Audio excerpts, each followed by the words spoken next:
And I can remember her saying to me at this time, "Marcia, you have to come and help us because you can read and write."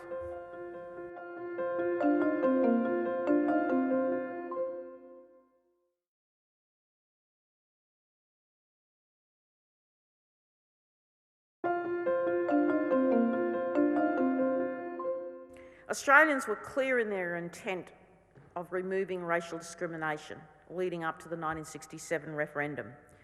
That referendum comprised 3 questions, 2 of which concerned the specific references made to Aboriginal people in the Constitution. The first question, this is a photograph from South Australia, and you'll recognise some of these people, including Bill Edwards. He's sitting there at the desk. So this is one of the early petitions.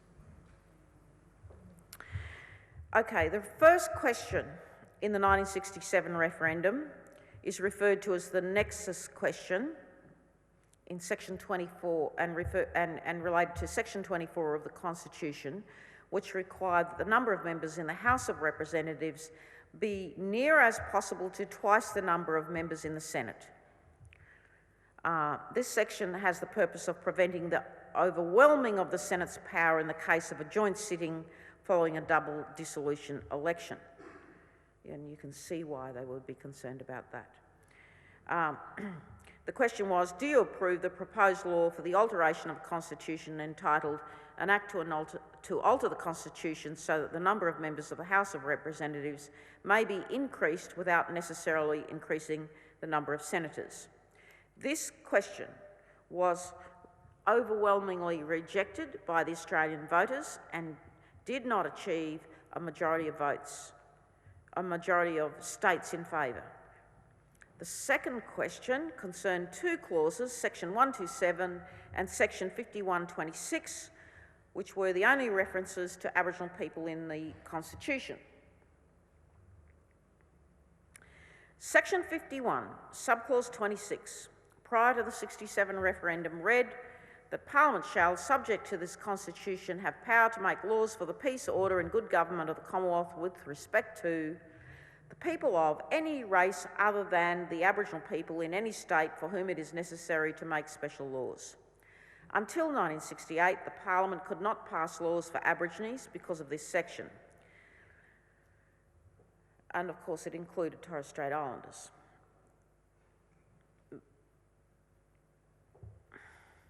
The second reading speech for the repeal bill, repeal of section 127, reflects the strange views of the time. But let me first read you section 127. In reckoning the numbers of the people of the Commonwealth or of a state or other part of the Commonwealth, Aboriginal natives should not be counted. So that goes, as I say, to the tax distribution question. So Aborigines were excluded because in South Australia as it was then, which included the Northern Territory, Queensland and Western Australia, Aborigines still outnumbered the whites, and so therefore New South Wales and Victoria did not want Aborigines counted because it would mean that those states would get a larger part of the tax distribution. So the removal of section 127 was a question, but here's what the second reading bill, or the second reading speech for the repeal bill stated. Some people wish, and indeed the wish has been made clear in a number of petitions presented to this House, to associate with the repeal of section 127 the removal of what has been called, curiously to my mind, the discriminatory provisions of section 5126. They want, and I understand their view, to eliminate the words other than the Aboriginal race in any state on the ground that these words amount to discrimination against Aborigines. The power granted is one which enables the Parliament to make special laws, that is, discriminatory laws in relation to other races, special laws that would relate to them and not to other people. The people of the Aboriginal race are specifically excluded from this power. There can be, in relation to them, no valid laws which would treat them as people outside the normal scope of the law, as people who do not enjoy benefits and sustain burdens in common with other citizens of Australia. But then it goes on, What should be aimed at, in the view of the government, is the integration of the Aboriginal in the general community, not a state of affairs in which he would be treated as being part of a race apart. The mere use of the words Aboriginal race is not discriminatory. On the contrary, the use of the words identifies the people protected from discrimination. The majority of Australians voted yes, and this referendum had the highest ever yes vote recorded in a federal referendum, with 90.77% in favour of amendment. So 5126 was deleted from the Constitution, and the words other than, so the words other than the Aboriginal people in any state were deleted from 5126, and section 127 was deleted. Section 25, however, was not removed. Let's have a look at section 25, which remains in our Constitution. Provision as to races disqualified from voting.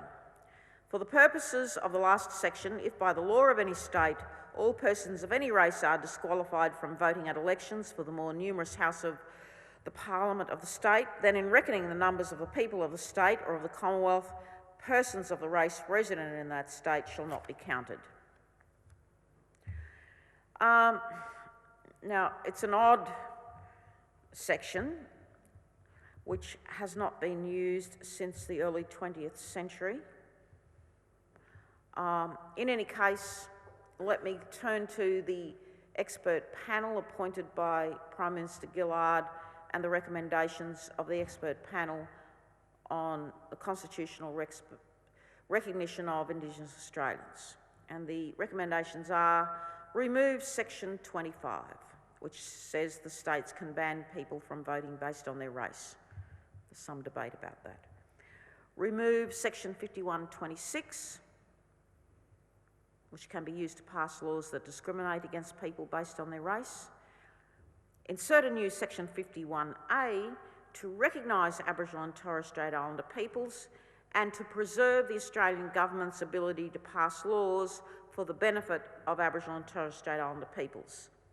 Insert a new section 116A banning racial discrimination by government, and insert a new section 127A recognising Aboriginal and Torres Strait Islander languages were this country's first tongues, while confirming that English is Australia's national language. Prime Minister Abbott has said that he wants to recognise Indigenous Australians, but like the constitutional conservatives, rejects the proposed amendments, especially 116A, that constitutes what he calls a one-clause Bill of Rights.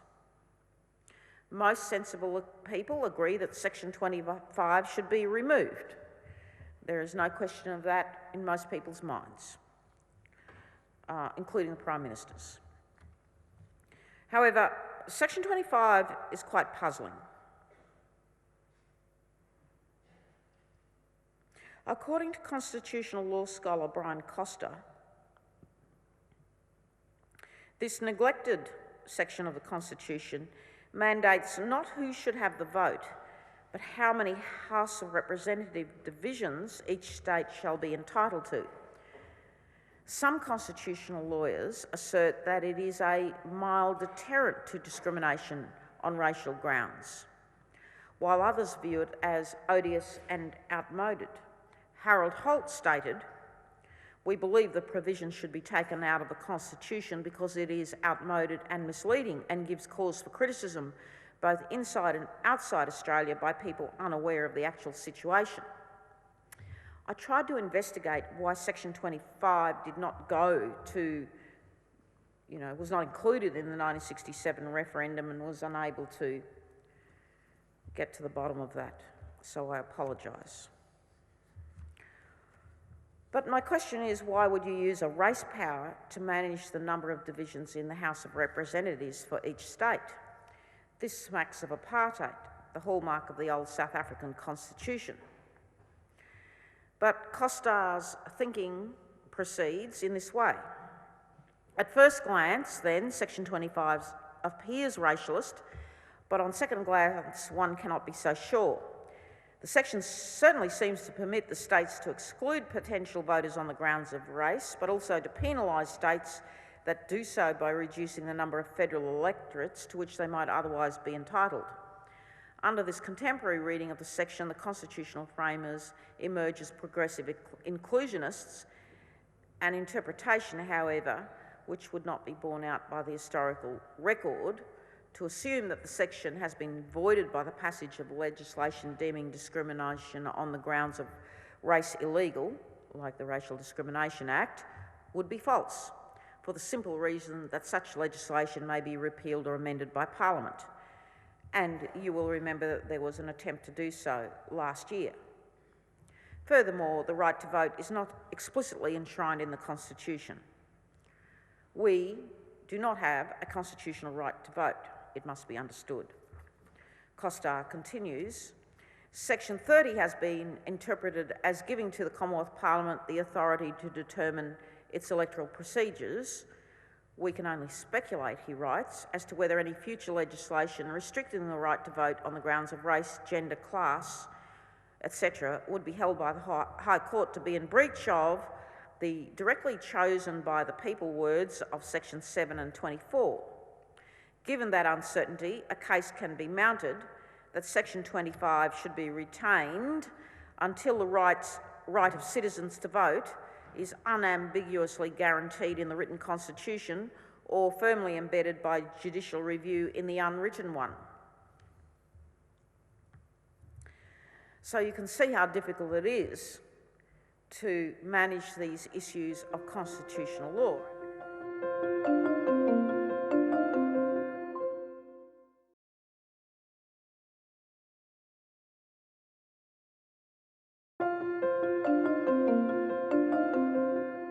I need to say that I'm not a lawyer, and I'm certainly not a constitutional lawyer, but having followed these issues for many years, it becomes necessary to become aware of what constitutional lawyers call unintended consequences.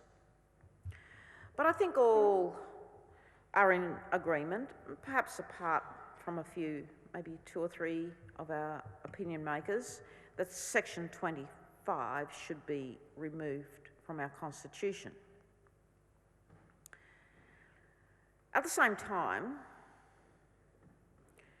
the Prime Minister has made it clear that he rejects the proposed Section 116A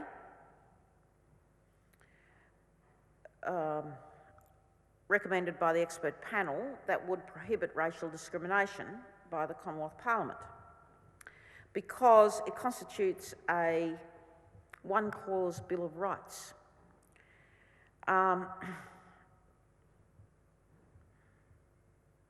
Now, given the interpretation by the High Court in the Hindmarsh case, Section 5126 thus allows discriminatory treatment, and we therefore have a dilemma. How do we retain the law-making power so Parliament can make laws for Aborigines and Torres Strait Islanders, but find a way to prevent racial discrimination by the Parliament? This is particularly difficult because many Australians are race-obsessed and their political discourse is not sophisticated enough to accommodate notions of ethnicity or polity or culture or First Peoples.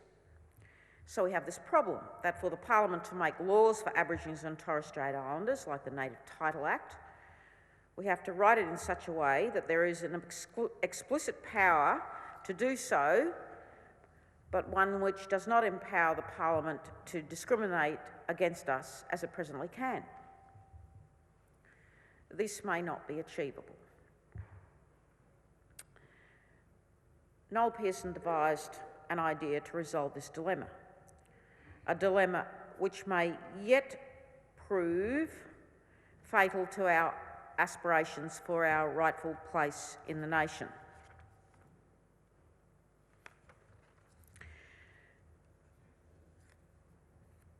There are 2 objections by constitutional conservatives, and hence Conservatives as a group, to the expert panel recommendations.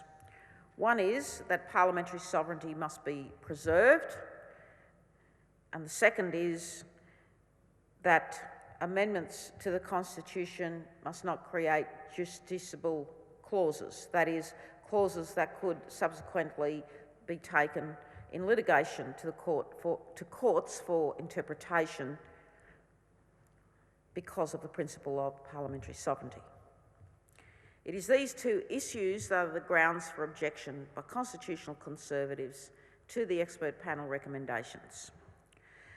Noel Pearson proposes that there be a simple constitutional amendment that would establish a body of Indigenous people empowered to review specific legislation in Parliament and to comment on the effects of legislation on Indigenous people.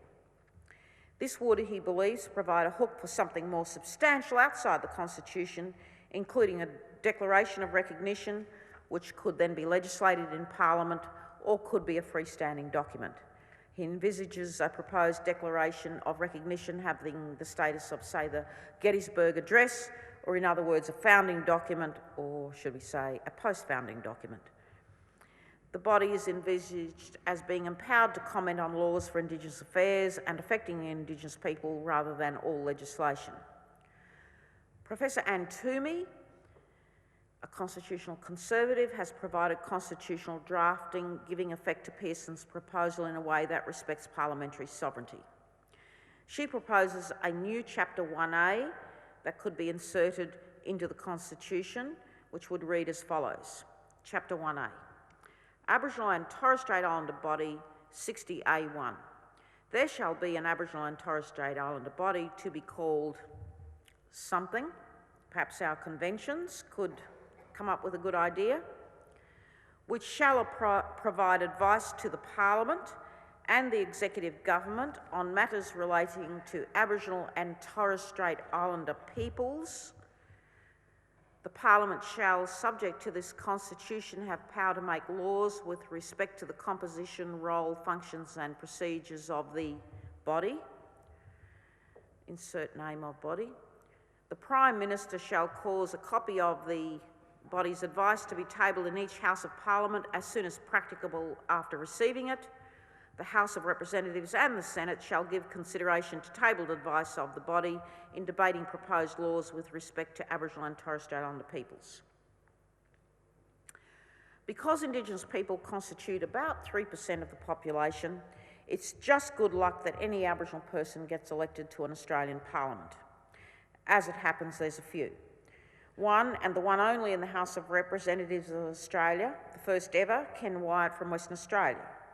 We've had two senators, one back in the 60s, Senator Neville Bonner, and then a second one in the 90s, Aidan Ridgway from New South Wales. Neville Bonner was from Queensland, a Jagera man. Nova Peris, sorry, my apologies. Nova Peris from the Northern Territory, the captain's pick in the Northern Territory. Yes. The state parliaments have a few, and again, I'll probably forget names.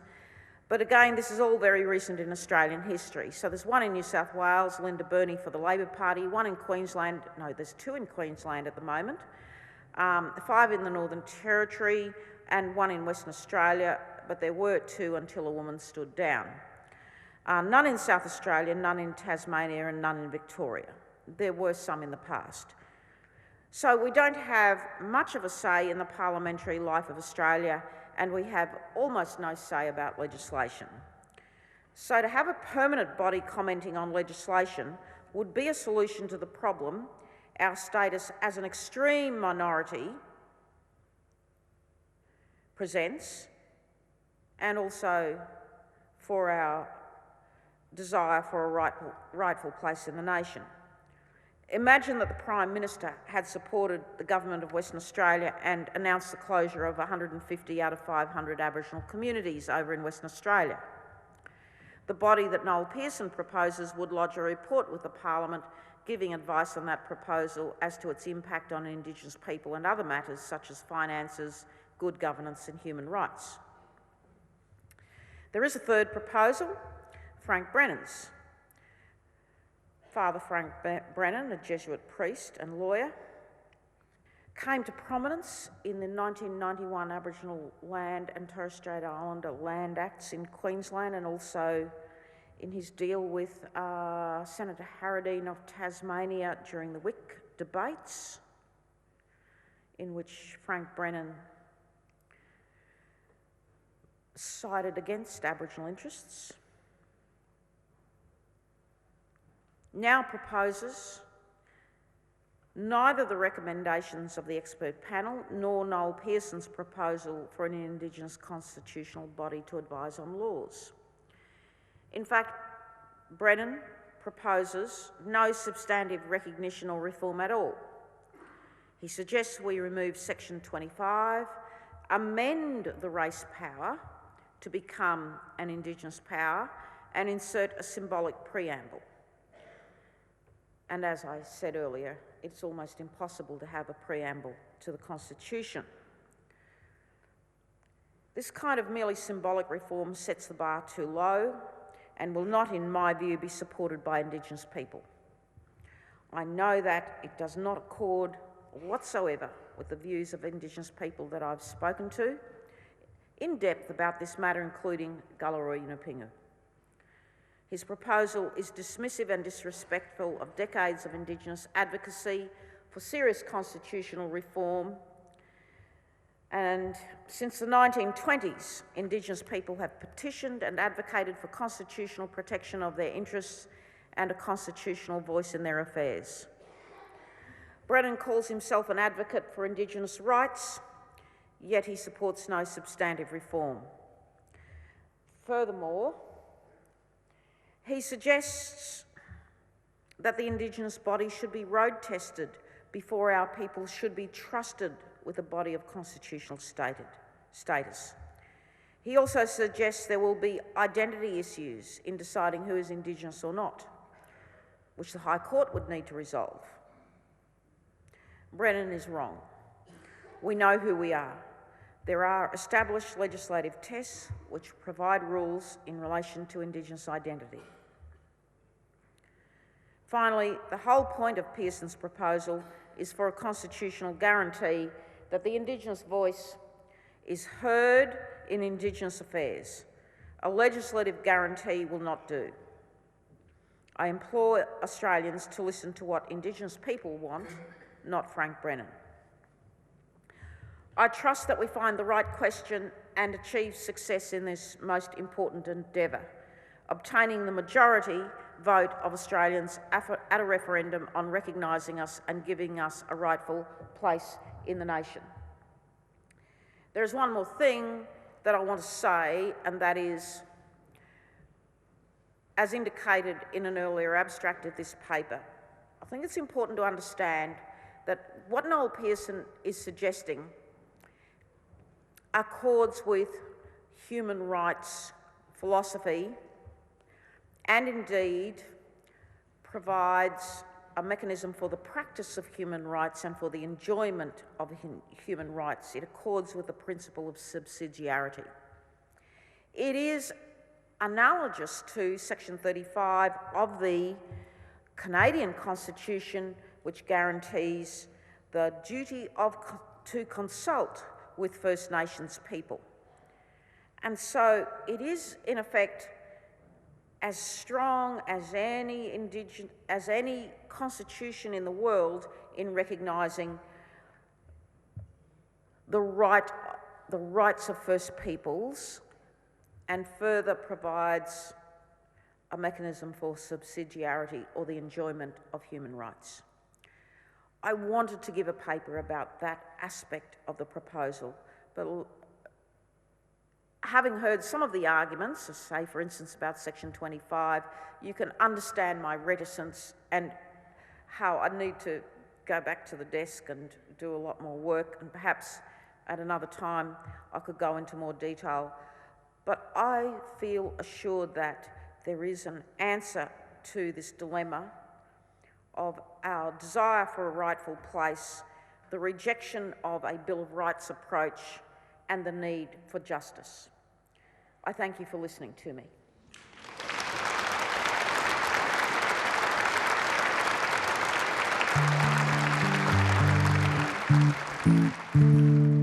We shall overcome.